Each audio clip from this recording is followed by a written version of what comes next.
So as we continue with our series of catching up with the world's best pilots, this is possibly one of the most well-known of them all. Mike Mangold joins us. Mike, it's great to catch up with you.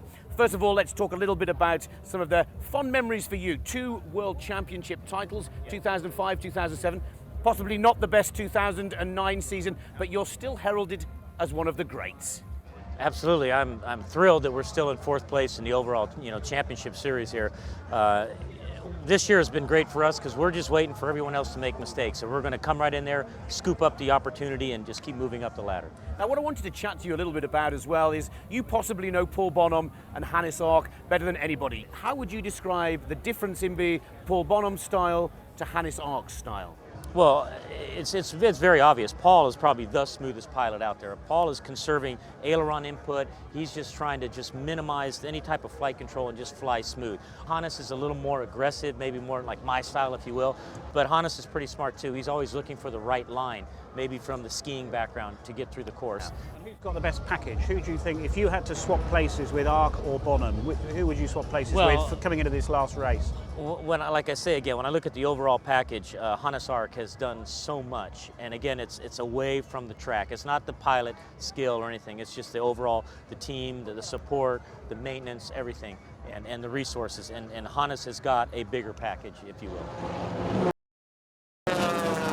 Mike, if we may, let's look a little bit back on your history books. You've had a fantastic career. What have been the key changes in the air race that strike home to you? It has definitely reshaped itself from when we started in '04. I mean, Steve can tell you the same thing. It was much more, I don't want to say just fun, but it was actually a lot of fun in the beginning. And it was a challenge to go out and fly the track. And the challenge from the standpoint, we had to maneuver the airplanes. We had to do touch and go landings, spot landings.